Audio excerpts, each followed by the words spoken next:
ವೀಕ್ಷಕರೇ, ನಿಮ್ಗೆಲ್ಲರಿಗೂ ನಮಸ್ಕಾರ. ಒಂದು ವಿಶೇಷ ಕಾರ್ಯಕ್ರಮದಲ್ಲಿ ಇವತ್ತು ನಾವಿದ್ದೀವಿ. ಎಲ್ಲರಿಗೂ ಕೂಡ ಈಗ ಕುತೂಹಲ ಇರುತ್ತೆ, ಹಾಗಿದ್ರೆ ಆ ವಿಶೇಷ ಕಾರ್ಯಕ್ರಮ ಯಾವುದು ಅಂತ. ಡಾಕ್ಟರ್ APJ ಅಬ್ದುಲ್ ಕಲಾಂ ಅವರು ಯಾರಿಗೆ ಗೊತ್ತಿಲ್ಲ ಹೇಳಿ? ಡಾಕ್ಟರ್ APJ ಅಬ್ದುಲ್ ಕಲಾಂ ಅವರು ಅಂದ್ರೆ ಚಿಕ್ಕ ಮಕ್ಕಳು ಗೊತ್ತು, ದೊಡ್ಡವ್ರಿಗೂ ಗೊತ್ತು, ಮಹಿಳೆಯರಿಗೂ ಗೊತ್ತು, ಮಹನೀಯರಿಗೂ ಗೊತ್ತು. ಅಂತ ಒಂದು ದೊಡ್ಡ ಹೆಸರನ್ನ ಮಾಡಿದಂಥವ್ರು ಡಾಕ್ಟರ್ APJ ಅಬ್ದುಲ್ ಕಲಾಂ ಅವರು. ನಾವು ಕಂಡಂತಹ ಶ್ರೇಷ್ಠ ರಾಷ್ಟ್ರಪತಿ ಹೌದು, ಶ್ರೇಷ್ಠ ವಿಜ್ಞಾನಿ ಹೌದು, ಮಿಸೈಲ್ ಮ್ಯಾನ್ ಕೂಡ ಹೌದು ಡಾಕ್ಟರ್ APJ ಅಬ್ದುಲ್ ಕಲಾಂ ಅವರು. ಅಬ್ದುಲ್ ಕಲಾಂ ಅವರು ಅಂದ್ರೆ ಯಾರು? ಅಬ್ದುಲ್ ಕಲಾಂ ಯಾವ ತರ ಇದ್ರು, ಮನೆಯಲ್ಲಿ ಏನೆಲ್ಲ ಮಾಡ್ತಾ ಇದ್ರು ಅಂತ ಈ ಒಂದು ಪ್ರಶ್ನೆ ಎದ್ದಾಗ ಸಾಮಾನ್ಯವಾಗಿ ನಾವು ಉತ್ತರವನ್ನ ಪಡ್ಕೊಳ್ಳುವಂತಹ ಪ್ರಯತ್ನವನ್ನ ಅವರ ಕುಟುಂಬದ ಸದಸ್ಯರಿಂದ ಮಾಡುವಂಥದ್ದು. ಅಂದ್ರೆ ಫ್ಯಾಮಿಲಿ ಮೆಂಬರ್ಸ್ ಇರ್ತಾರೆ, ಅವರು ಈ ಪ್ರಶ್ನೆಗಳಿಗೆ ಉತ್ತರವನ್ನ ಕೊಡುವಂತಹ ಪ್ರಯತ್ನವನ್ನ ಮಾಡ್ತಾರೆ. ಸೊ ಹಾಗಿದ್ರೆ ಅಬ್ದುಲ್ ಕಲಾಂ ಅವರ ಬಾಲ್ಯ ಜೀವನ ಯಾವ ತರ ಇತ್ತು? ಅವ್ರು ಕಂಡಂತೆ ಅವ್ರ ಮನೆಯಲ್ಲಿ ಹಿರಿಯ ಸದಸ್ಯರು ಮಾತನಾಡ್ತಾ ಇರ್ತಾರೆ, ಅಬ್ದುಲ್ ಕಲಾಂ ಈ ತರ ಇದ್ರು ಅಂತ. ಸೊ ಈ ಒಂದು ವಿಚಾರಕ್ಕೆ ಸಂಬಂಧಪಟ್ಟಂತೆ ಸಾಕಷ್ಟು ಚರ್ಚೆಯನ್ನ ಮಾಡ್ತೀವಿ. ಇದೇ ಹೊತ್ತಿನ ವಿಶೇಷ. ನಾನು ಶ್ರೀಪಾದ್ ಪಾಟೀಲ್.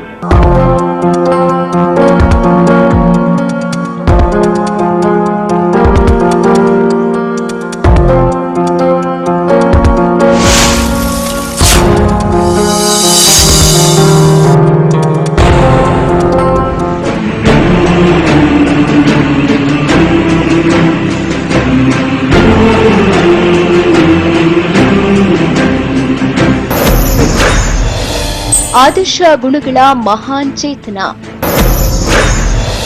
ಕಲಾಂ ಜೀವನ ಶೈಲಿಗೆ ಕೋಟಿ ನಮನ. ಆದರ್ಶಗಳನ್ನು ಮಾದರಿಯನ್ನಾಗಿ ತೆಗೆದುಕೊಳ್ಳಲು ಯಾವುದಾದರೊಂದು ವ್ಯಕ್ತಿಯನ್ನು ಉದಾಹರಣೆಯನ್ನಾಗಿ ತೆಗೆದುಕೊಳ್ಳ ಬಯಸಿದ್ರೆ ತಟ್ಟನೆ ನೆನಪಾಗುವ ಹೆಸರೊಂದೇ, ಅದುವೇ APJ ಅಬ್ದುಲ್ ಕಲಾಂ. ಕಲಾಂ ರವರ ವ್ಯಕ್ತಿತ್ವದ ಬಗ್ಗೆ ತಿಳಿಸಲು ಪದಪುಂಜಗಳೇ ಸಾಕಾಗುವುದಿಲ್ಲ. ಈ ದೇಶದ ಸೌಭಾಗ್ಯವೋ ಏನೋ, ಅಥವಾ ಭಾರತ ಮಾತೆಯೇ ತನ್ನ ಮಡಿಲಲ್ಲಿ ಇಂತಹ ಸರಳತೆಯ ಹಾಗೂ ಸಜ್ಜನಿಕೆಯ ವ್ಯಕ್ತಿಯೋರ್ವರು ಜನಿಸಬೇಕೆಂದು ತಪಸ್ಸನ್ನಾಚರಿಸಿದಳೇನೋ ಬಲ್ಲವರಾರು. ಆದ್ರಿಂದಲೇ ಔಲ್ ಫಕೀರ್ ಜೈನುಲಬ್ದೀನ್ ಅಬ್ದುಲ್ ಕಲಾಂ ಎಂಬ ಮಹಾನ್ ಚೇತನ ಭಾರತದಲ್ಲಿ ಜನಿಸಿದ್ರು. ವೃತ್ತಿಯಲ್ಲಿ ಹಲವಾರು ಪಾತ್ರ ನಿರ್ವಹಿಸಿದ್ರು. ಮಕ್ಕಳಿಗೆ ಇವರೇ ಅಚ್ಚುಮೆಚ್ಚಿನ ಗುರು. ಕಲಾಂ ರವರು ತಮ್ಮ ವೃತ್ತಿ ಜೀವನದಲ್ಲಿ ವಿಜ್ಞಾನಿಯಾಗಿ, ಲೇಖಕರಾಗಿ, ಚಿಂತಕರಾಗಿ, ಎಲ್ಲಕ್ಕಿಂತ ಹೆಚ್ಚಾಗಿ ನಮ್ಮ ಭಾರತ ದೇಶದ ಪ್ರಥಮ ಪ್ರಜೆಯಾಗಿದ್ರು. ರಾಷ್ಟ್ರಪತಿಗಳಾಗಿ ಈ ದೇಶದ ಅತ್ಯುನ್ನತ ಹುದ್ದೆಯನ್ನಲಂಕರಿಸಿದ್ರು. ಅವರಿಗೆ ಬಲು ಪ್ರಿಯವಾದ ಕಾಯಕವೊಂದನ್ನು ಅವರು ನಿಲ್ಲಿಸಿರಲಿಲ್ಲ, ಅದುವೇ ಮೇಷ್ಟ್ರು ಕಲಾಂ. ಕಲಾಂ ನಿಮಗೊಂದು ಸಲಾಂ. ಯಾರಿಂದಲೂ ಕದಿಯಲಾರದ ಅತ್ಯಮೂಲ್ಯ ಆಸ್ತಿಯೇ ವಿದ್ಯೆ. ಇಂಥ ವಿದ್ಯೆಯನ್ನು ಕಲಿಸುವ ಗುರುಗಳು ಆ ದೈವಕ್ಕಿಂತ ಒಂದು ಪಟ್ಟು ಹೆಚ್ಚು.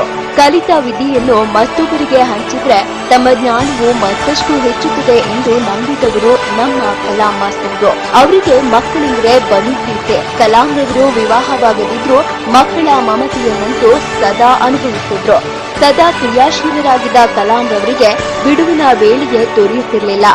ಆದ್ರೆ ತಮ್ಮ ಬ್ಯುಸಿ ಜೀವನದಲ್ಲೂ ಅವರು ಸಣ್ಣ ಪುಟ್ಟ ಮಕ್ಕಳೊಂದಿಗೆ ತಮ್ಮ ಅನುಭವವನ್ನ ಹಂಚಿಕೊಳ್ಳುತ್ತಿದ್ರು. ವಿಜ್ಞಾನವು ಇವರ ಬಲು ಅಚ್ಚುಮೆಚ್ಚಿನ ವಿಷಯವಾಗಿತ್ತು. ಯಾವುದೇ ಸಭೆ ಸಮಾರಂಭಗಳಿಗೆ ತಾವು ಹೋದಾಗಲೂ ವಿಜ್ಞಾನ ವಿಷಯವಾಗಿ ಯಾವುದೇ ಮಕ್ಕಳು ಪ್ರಶ್ನಿಸಿದಾಗ ತಾವೂರ್ವ ರಾಷ್ಟ್ರಪತಿ ಎಂಬ ಗರ್ವವನ್ನು ಮರೆಯದೆ ತಾವೂರ್ವ ಅದ್ಭುತ ಶಿಕ್ಷಕನೆಂದು ಭಾವಿಸಿ ಉತ್ತರ ನೀಡುತ್ತಿದ್ರು. ರಾಷ್ಟ್ರಪತಿ ಹುದ್ದೆಗೆ ಘನತೆ ತಂದುಕೊಟ್ಟ ಮೇಷ್ಟ್ರು. ಕಲಿಸುವುದರಲ್ಲಿ ಈ ಮೇಷ್ಟ್ರಿಗೆ ತುಂಬಾ ಇಂಟ್ರೆಸ್ಟ್. ಪ್ರೆಸಿಡೆಂಟ್ ಎಂದರೆ ಹೇಗಿರಬೇಕು ಎಂಬುದನ್ನ ಇವರನ್ನು ನೋಡಿ ಕಲಿಯಬೇಕಾದಂತಹ ಜೀವನ ಶೈಲಿ ಇವರದಾಗಿತ್ತು. ರಾಷ್ಟ್ರಪತಿಯಾಗಿ ಇವರ ಅಧಿಕಾರಾವಧಿ ಮುಗಿದ ನಂತರ ರಾಷ್ಟ್ರದ ಬಹುಪಾಲು ಜನತೆ ಕಲಾಂಜಿಯವರೇ ಈ ಪದವಿಯಲ್ಲಿ ಶಾಶ್ವತವಾಗಿ ಮುಂದುವರಿಯಬೇಕೆಂಬ ಹಂಬಲವನ್ನ ವ್ಯಕ್ತಪಡಿಸಿದ್ರು. ಕಲಾಂರನ್ನು ಪ್ರೀತಿಸಿದ ಜನರಿಲ್ಲ. ಅವರು ಯಾವುದೇ ಮತವಾಗಿರಲಿ, ಯಾವುದೇ ಜಾತಿಯವರಾಗಲಿ, ಕಲಾಂ ಎಲ್ಲರ ಅಚ್ಚುಮೆಚ್ಚಿನ ವ್ಯಕ್ತಿಯಾಗಿದ್ರು. ಈ ದೇಶ ಕಂಡ ಅತ್ಯಪರೂಪದ ವಿಜ್ಞಾನಿಯೇ ಕಲಾಂ ರವರು. ಮಿಸೈಲ್ ಮ್ಯಾನ್ ಎಂದೇ ಪ್ರಖ್ಯಾತಿ ಹೊಂದಿದ್ದ ಕಲಾಂ ರವರೊಬ್ಬರು ಜ್ಞಾನ ಪರ್ವತವಾಗಿದ್ರು. ಸದಾ ಅಧ್ಯಯನದಲ್ಲಿ ನಿರತರಾಗಿದ್ದ ಕಲಾಂ ರವರು ಈ ದೇಶದ ಪ್ರಗತಿಯನ್ನೇ ತನ್ನ ಮನದಲ್ಲಿಟ್ಟುಕೊಂಡಿದ್ರು. ಸರಳತೆ, ಪ್ರಾಮಾಣಿಕತೆ ಮತ್ತು ಮೇಧಾವಿತನದ ಸಕಾರ ಮೂರ್ತಿಯೇ APJ ಅಬ್ದುಲ್ ಕಲಾಂ. ರಾಷ್ಟ್ರಪತಿಯಾಗಿ ಆ ಹುದ್ದೆಯ ಘನತೆಯನ್ನ ಹೆಚ್ಚಿಸಿದ್ರು. ಕಲಾಂ ಒಬ್ಬ ಕರ್ಮಯೋಗಿ. ಸುಭದ್ರ ಭಾರತದ ಕನಸನ್ನು ನನಸಾಗಿಸುವುದರಲ್ಲಿಯೇ ಸದಾ ತಲ್ಲೀನರಾಗಿದ್ದ ಮಹಾನ್ ವ್ಯಕ್ತಿ ಇವರು. ಕ್ಷಿಪಣಿಯ ಕ್ಷೇತ್ರದಲ್ಲಿನ ಇವರ ಸಾಧನೆ ಬೆಲೆ ಕಟ್ಟಲಾರದಂಥದ್ದು. ಚಿಕ್ಕ ಪುಟ್ಟ ಮಕ್ಕಳಿಂದ ಹಿಡಿದು ವಯೋವೃದ್ಧರವರೆಗೆ ಕಲಾಂ ಪ್ರೀತಿ ಪಾತ್ರದ ವ್ಯಕ್ತಿಯಾಗಿದ್ರು.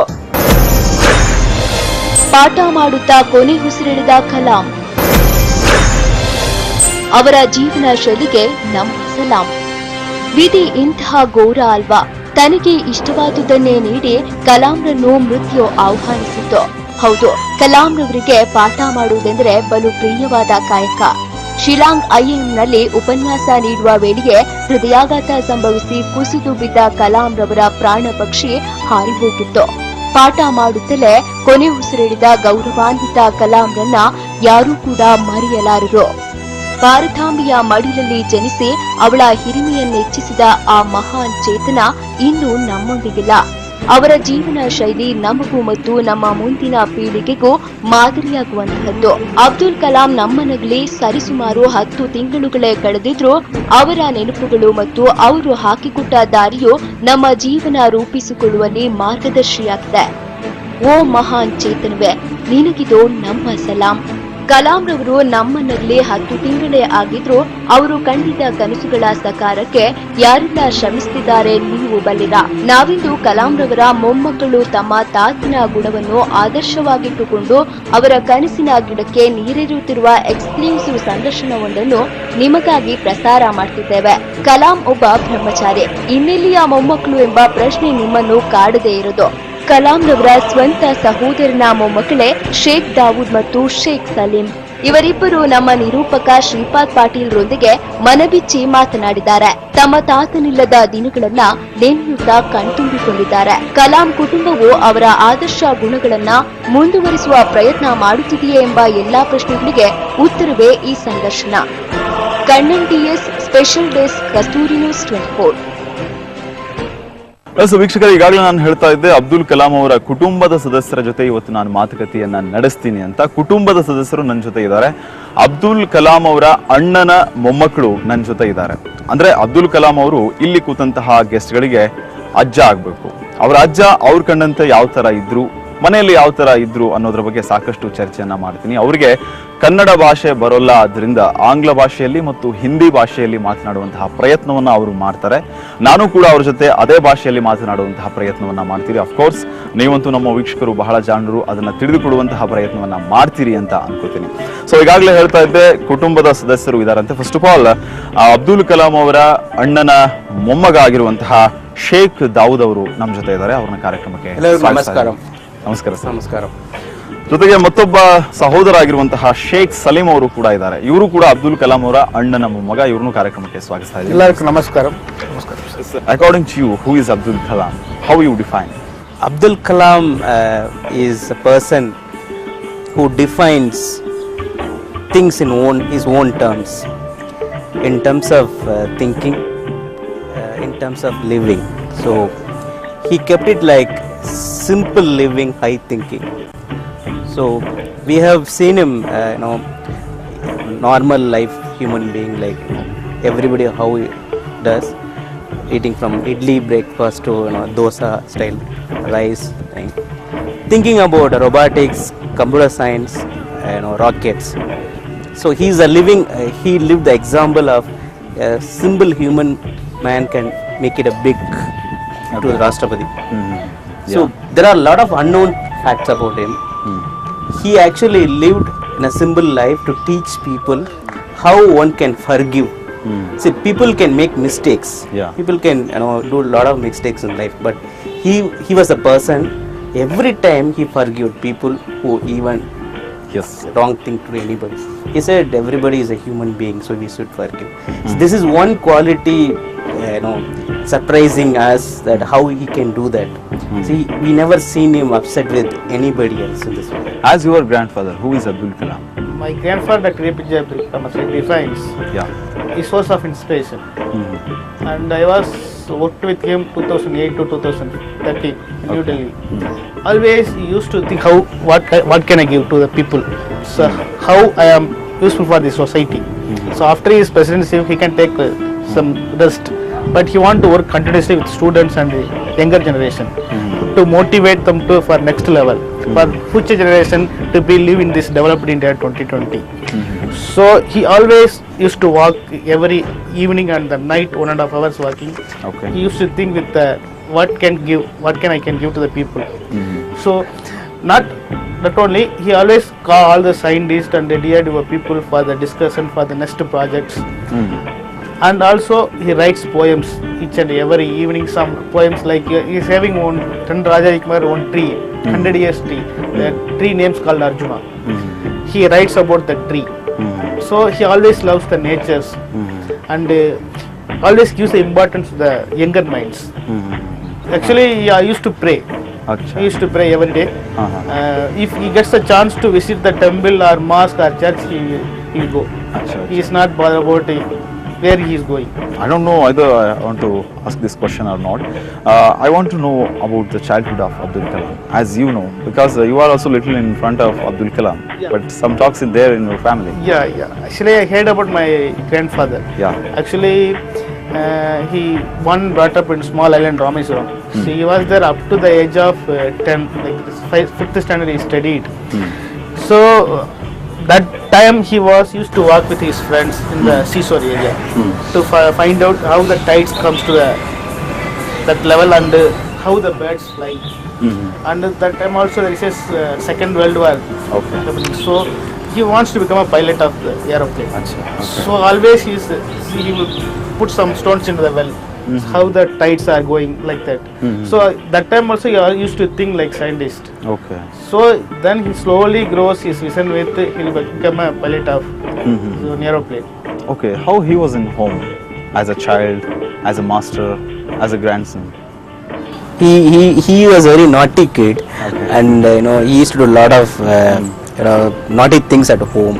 And he's not a quiet kid. Actually, he wants to explore things. You see any kid, 6 years, 7 year kid, they used to play the same kind of attitude. So then I heard that from my grandfather. He is 99 years old. He is elder to him. That he used to ask a lot of questions about life, society, and science, spirituality to his father. His father lived 1 or 3 years. Okay, in Rameswaram. His mother lived 95 years. So he was a last child. So when he was born after that. So everybody used to take care of him very well. He was a special child. Okay, how he got an inspiration to achieve something else?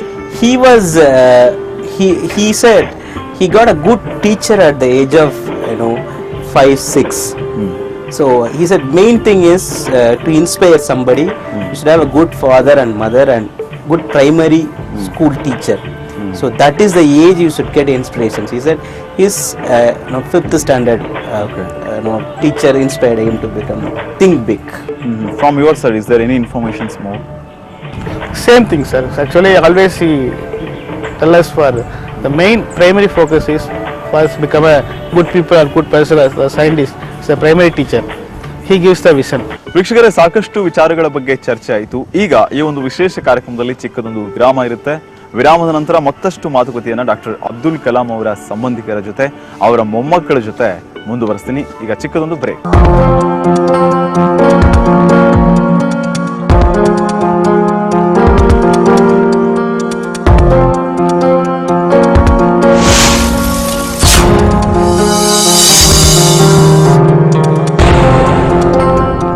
ಹಣ ಇಟ್ಟಿರೋ ಚಿನ್ನ ಬಿಡಿಸಕ್ಕೆ ಹಣ ಬೇಕೆ? ನಿಮ್ ಬಳಿ ಇರೋ ಬಂಗಾರನ ಇಂದಿನ ಬೆಲೆಗೆ ಮಾರಾಟ ಮಾಡ್ಬೇಕೆ? ಅಟಿಕಾ ಕಂಪನಿ ನಿಮ್ ಗೋಲ್ಡ್ ಅನ್ನು ಬಿಡಿಸಿ ಇವತ್ತಿನ ಆನ್ಲೈನ್ ಬೆಲೆ ಕೊಂಡ್ಕೊಂತಾರೆ. ಅಟಿಕಾ ಗೋಲ್ಡ್ ಕಂಪನಿ ನಿಮ್ಮ ಆಪತ್ಕಾಲದ ಬಂಧು. ಜಲ ನೆಲದ ಬಗ್ಗೆ ಅಪಾರ ಕಾಳಜಿಯ ಮನ.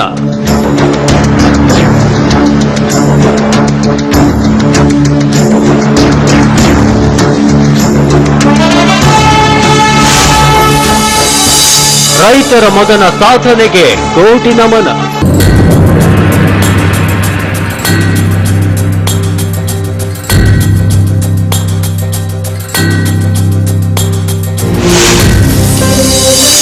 ಕನ್ನಡಾಂಬೆಯ ಸುಪುತ್ರನಿಗೆ ಜನುಮದಿನ.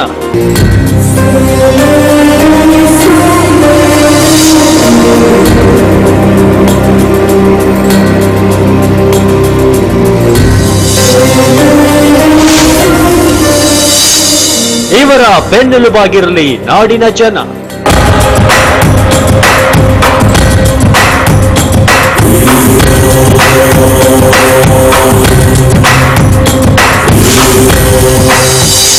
ಹುಟ್ಟು ಹೋರಾಟಗಾರ ವೀಕ್ಷಿಸಿ ನಾಳೆ ಸಂಜೆ 5ಕ್ಕೆ.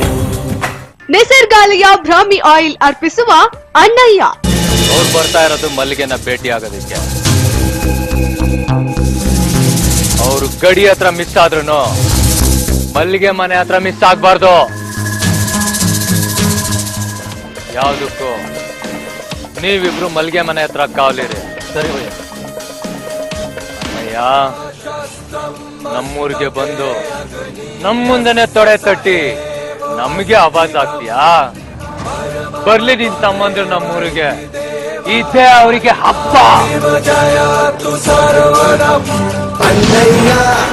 ಅಣ್ಣಯ್ಯ ಮಲ್ಟಿ ಸ್ಟಾರರ್ ಮೆಗಾ ಧಾರಾವಾಹಿ ಸೋಮವಾರದಿಂದ ಶುಕ್ರವಾರ ರಾತ್ರಿ 9 ಗಂಟೆಗೆ. ಈ ಕಾರ್ಯಕ್ರಮದ ಪ್ರಾಯೋಜಕರು ನಟ ನಟಿಯರ ಅಚ್ಚುಮೆಚ್ಚಿನ ನಿಸರ್ಗಾಲಯ ಬ್ರಾಹ್ಮಿ ಆಯಿಲ್. ಈ ಕಾರ್ಯಕ್ರಮದ ಸಹ ಪ್ರಾಯೋಜಕರು ಅಟಿಕಾ ಗೋಲ್ಡ್ ಕಂಪನಿ. ಮಾಜಿ ಪ್ರಧಾನಿ ಸನ್ಮಾನ್ಯ ಶ್ರೀ ಎಚ್.ಡಿ. ದೇವೇಗೌಡರಿಗೆ 84ನೇ ಹುಟ್ಟುಹಬ್ಬದ ಶುಭಾಶಯಗಳು. ಶುಭ ಕೋರುವವರು ಡಾಕ್ಟರ್ ಟಿ.ಎ. ಶರವಣ, ಶಾಸಕರು, ಕರ್ನಾಟಕ ವಿಧಾನ ಪರಿಷತ್. ನೀವ್ ಅಡ ಇಟ್ಟಿರೋ ಚಿನ್ನನ್ ಬಿಡ್ಸಕ್ಕೆ ಹಣ ಬೇಕೆ? ನಿಮ್ ಬಳಿ ಇರೋ ಬಂಗಾರನ ಇಂದಿನ ಬೆಲೆಗೆ ಮಾರಾಟ ಮಾಡ್ಬೇಕೆ? ಅಟಿಕಾ ಕಂಪನಿ ನಿಮ್ ಗೋಲ್ಡನ್ ಬಿಡಿಸಿ ಇವತ್ತಿನ ಆನ್ಲೈನ್ ಬೆಲೆ ಕೊಂಡ್ಕೊಂತಾರೆ. ಅಟಿಕಾ ಗೋಲ್ಡ್ ಕಂಪನಿ ನಿಮ್ಮ ಆಪತ್ಕಾಲದ ಬಂಧು. ಜಲ ನೆಲದ ಬಗ್ಗೆ ಅಪಾರ ಕಾಳಜಿಯ ಮನ.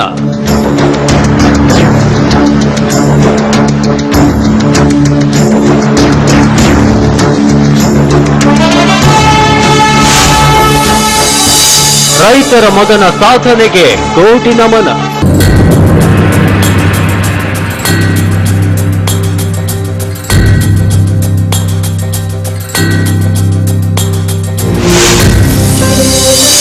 ಕನ್ನಡಾಂಬೆಯ ಸುಪುತ್ರನಿಗೆ ಜನುಮದಿನ.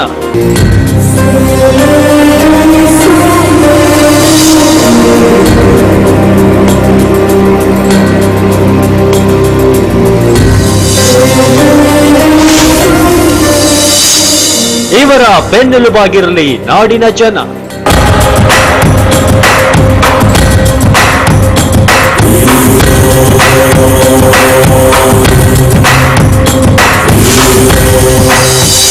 ಹುಟ್ಟು ಹೋರಾಟಗಾರ ವೀಕ್ಷಿಸಿ ನಾಳೆ ಸಂಜೆ 5ಕ್ಕೆ. ನಿಸರ್ಗಾಲಯ ಬ್ರಾಹ್ಮಿ ಆಯಿಲ್ ಅರ್ಪಿಸುವ ಪರಿಣಯ. ನೋಡೆ ಸಿ ಯಾರು, ಅವನ ಹಿನ್ನೆಲೆ ಏನು, ಅವನಿಗೂ ಈ ಮನೆಗೂ ಏನು ಸಂಬಂಧ ಅಂತ ನಮಗಷ್ಟೇ ಗೊತ್ತಿರೋ ಸತ್ಯನ ಊರವ್ರ ಕಿವಿಗೆ ಊಟ ಮಾಡಿಸ್ತೀನಿ.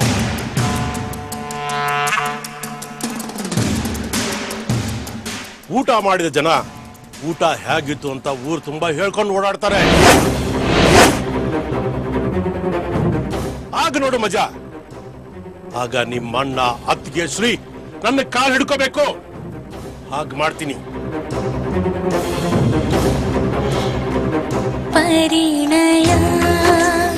ಪರಿಣಯ ಹೊಸ ಧಾರಾವಾಹಿ ಸೋಮವಾರದಿಂದ ಶುಕ್ರವಾರ ರಾತ್ರಿ 9:30ಕ್ಕೆ. ಈ ಕಾರ್ಯಕ್ರಮದ ಪ್ರಾಯೋಜಕರು ನಟ ನಟಿಯರ ಅಚ್ಚುಮೆಚ್ಚಿನ ನಿಸರ್ಗಾಲಯ ಬ್ರಾಹ್ಮಿ ಆಯಿಲ್. ಈ ಕಾರ್ಯಕ್ರಮದ ಸಹ ಪ್ರಾಯೋಜಕರು Attica gold company.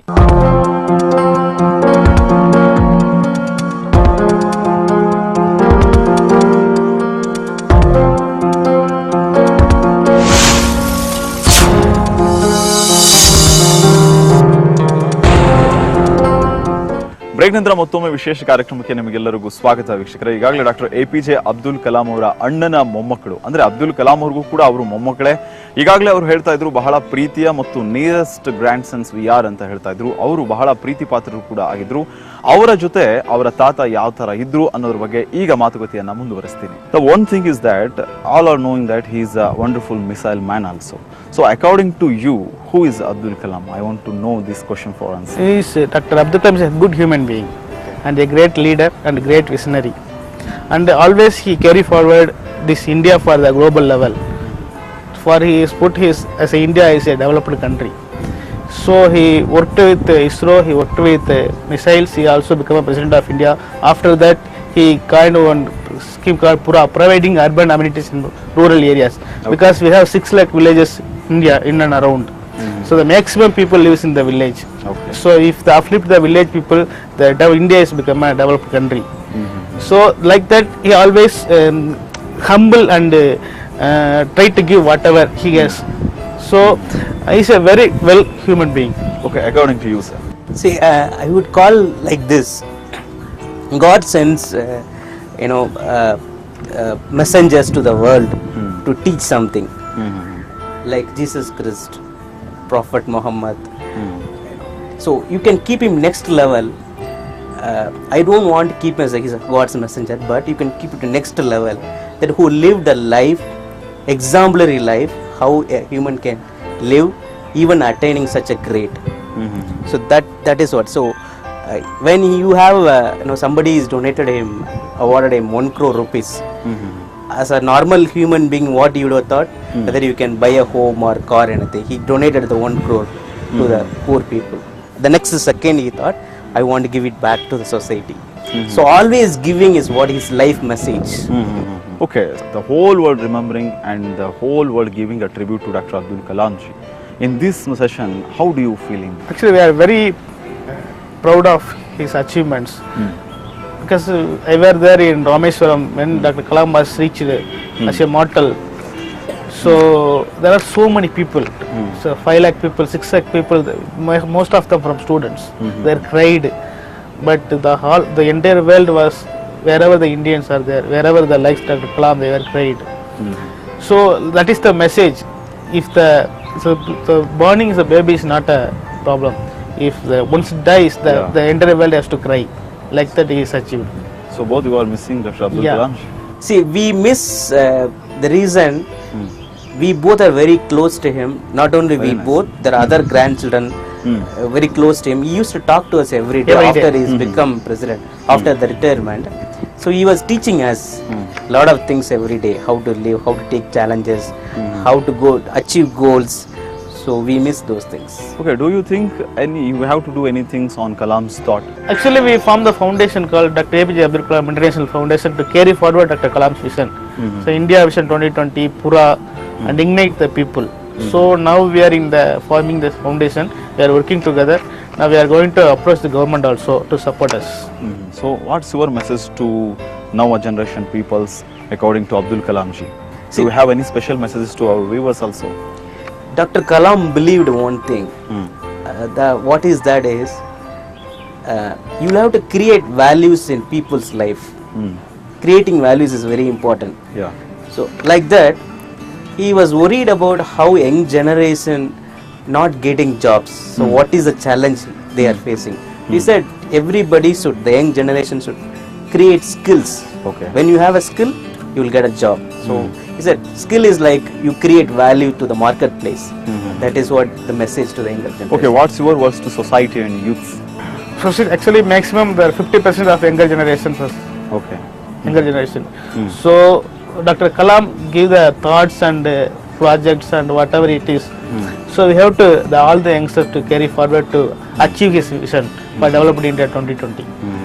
So Abdul Kalam had always a special careness on special children. So today also you are going to inaugurate a special book named as Precious Souls. What's the word on that? Actually, there is one quote from Dr. Kalam that we are God's children. Okay, whatever it is, we will win. Gods with us who can be against us. So that precious souls will be the God's children. They can achieve whatever it is. That is the main message from Dr. Kalam.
What's your words on that book? Dr. Kalam always gave special importance to special children. So when I was getting married, there is a couple of special children brought in the car. So he got in between he went outside the marriage hall and sat with them 5-10 minutes and blessed them, then came back. So he had always special priority for the special children to inspire to become good. Okay, what's your final comment regarding these all thoughts? This is the final comment. So this is the message to the people. So we have to think our society and this precious souls, and we can support them, and we can motivate them to climb their whatever talents they has. Okay, is there any comment? Yeah. So Dr. Kalam believed on only one thing always. People as a human being always we tend to take things granted, like taking love, taking nature, taking things. Everything we always, in the terms of taking it for ourselves. So that is not going to help anyway. You have to think in a way of giving it back. Always you should think about how I can help the society, how I can help my mother, how I can help my father, how I can help a fellow human being. So that is a message. Okay, thanks for joining with us, Dr. Dearest and closest grandsons of Abdul Kalam ji. Thank you. Dr. Thank Sheikh you. Dawood and Sheikh Salim. Thank you so much. Yes ವೀಕ್ಷಕರೇ, ನೋಡ್ತಾ ಇದ್ರಿ ಅಬ್ದುಲ್ ಕಲಾಂ ಅವರ ಮೊಮ್ಮಕ್ಕಳು ಶೇಖ್ ದಾವೂದ್ ಹಾಗೂ ಶೇಖ್ ಸಲೀಂ ಸಾಕಷ್ಟು ಅನಿಸಿಕೆಗಳನ್ನ ಹಂಚಿಕೊಂಡ್ರು. ಅಬ್ದುಲ್ ಕಲಾಂ ಅವರ ವಿಚಾರಧಾರೆಗಳು ಯಾವ ತರ ಇದ್ವು, ಅವರು ಸ್ಪೆಷಲ್ ಚಿಲ್ಡ್ರನ್ಸ್ ಬಗ್ಗೆ ಯಾವ ತರಹದ ಒಂದು ವಿಶೇಷ ಕಾಳಜಿಯನ್ನ ಇಟ್ಕೊಂಡಿದ್ರು ಅನ್ನೋದ್ರ ಬಗ್ಗೆ. ಸೊ ಇವತ್ತು ಕೂಡ ಪ್ರೀಶಿಯಸ್ ಸೋಲ್ ಅನ್ನೋ ಒಂದು ಪುಸ್ತಕವನ್ನ ಅವರು ಬಿಡುಗಡೆ ಮಾಡ್ತಾ ಇದ್ದಾರೆ. ಆ ಒಂದು ಪುಸ್ತಕದಲ್ಲಿ ಸಾಕಷ್ಟು ವಿಚಾರಗಳು, ಸಾಕಷ್ಟು ಮಾಹಿತಿಗಳು ಅಡಗಿವೆ. ಅಬ್ದುಲ್ ಕಲಾಂ ಅವರ ವಿಚಾರವಾಗಿ ಅವರ ಮನೆತನದಲ್ಲಿ ಯಾವೆಲ್ಲ ಚರ್ಚೆ ಆಗ್ತಾ ಇತ್ತು, ಅವರ ಬಾಲ್ಯ ಯಾವ ತರ ಇತ್ತು, ಅವ್ರು ಏನೆಲ್ಲ ಮಾಡ್ತಾ ಇದ್ರು ಅನ್ನೋದ್ರ ಬಗ್ಗೆ ಅವರ ಮೊಮ್ಮಕ್ಕಳ ನನ್ನ ಜೊತೆ ಅನಿಸಿಕೆಯನ್ನ ಹಂಚ್ಕೊಂಡ್ರು. ಸೊ ಅಬ್ದುಲ್ ಕಲಾಂ ಅವರ ವಿಚಾರಧಾರೆಗಳು, ಅಬ್ದುಲ್ ಕಲಾಂ ಅವರ ಸಂದೇಶ ಯಾವತ್ತೂ ನಮ್ಮ ಜೊತೆ ಇರ್ಲಿ ಅಂತ ಹೇಳ್ತಾ ಈ ಒಂದು ವಿಶೇಷ ಕಾರ್ಯಕ್ರಮವನ್ನು ಮುಗಿಸ್ತಾ ಇದ್ದೀನಿ. ನಮಸ್ಕಾರ.